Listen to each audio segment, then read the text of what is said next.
Hello beautiful viewers, ఏం చేస్తున్నారు అందరూ? ఈరోజు ఒక కథ చెప్పుకుందామండి. హరిశ్చంద్రుడి కథ. ఆయన్ని సత్య హరిశ్చంద్రుడు అని కూడా అంటారు. ఆయన అసత్యం ఆడడు అండ్ ఇచ్చిన మాట తప్పడు. సో ఈయన కథలో ఈయన ఎంతవరకు అది ప్రూవ్ చేసుకున్నాడు అనేది ఈ కథ అనమాట. అనగనగా ఒకరోజు ఆయన సభలో, రాజ్యంలో సభలో ఉన్నప్పుడు విశ్వామిత్రులు వెళ్ళి అక్కడ ఆయన్ని ఒక కోరిక కోరారంట. ఏంటి అంటే, రాజ్యాన్ని తనకి ఇచ్చేయమని. నీకు అవసరమైతే ధనం ధాన్యం ఇస్తాను కానీ రాజ్యం ఏం చేసుకుంటావు అని అడిగారంట రాజుగారు.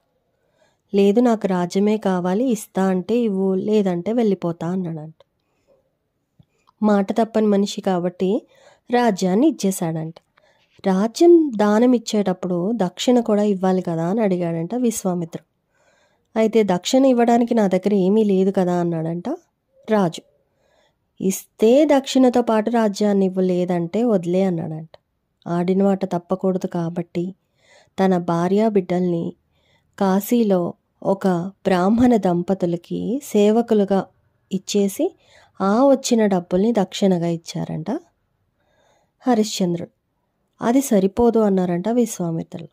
సరే, నన్ను కూడా అమ్ముకుంటానని చెప్పి ఆయన్ని వేలంపాట పాడి ఆయన్ని ఒక కాశీలో ఉన్న కాటి కాపరి కొనుక్కున్నాడంట. సో ఆ వచ్చిన డబ్బుల్ని ఇచ్చేస్తే అప్పుడు విశ్వామిత్రుల వారు సాటిస్ఫై అయ్యి అక్కడి నుంచి వెళ్ళిపోయారంట.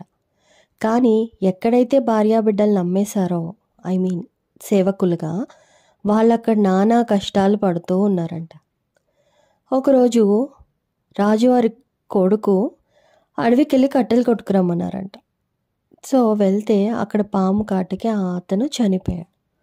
అది తెలిసిన రాజుగారి భార్య ఏడ్చుకుంటూ అతన్ని వెతుక్కుంటూ అడవికి వెళ్ళింది, బాబుని వెతుక్కుంటూ. చనిపోయిన బాబుని చూసి చాలా ఏడ్చి ఏం చేయాలో తెలియక అతన్ని పట్టుకొని వెళ్తూ ఉందంట అడవిలో. చీకటి అయిపోయిందంట.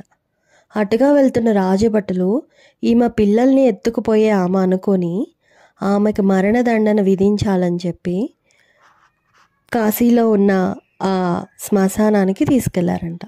ఎక్కడైతే మన హరిశ్చంద్రులు పనిచేస్తున్నారో అక్కడ. సో అక్కడికి తీసుకెళ్ళి ఈమెని చంపేయమన్నారంట. ఆమె ఈయన హరిశ్చంద్రుల కాళ్ళు పట్టుకొని బతిలాడుతుందంట. ఏమని, నా కొడుకుని ఫస్ట్ నేను దహనం చేయాలి, తర్వాత నన్ను ఏమన్నా చేయండి, ఫస్ట్ నన్ను ఏం చేయకండి, ఫస్ట్ నా కొడుకుని నా చేతులతో నేను దహనం చేయాలి అని చాలా ఏడుస్తుందంట.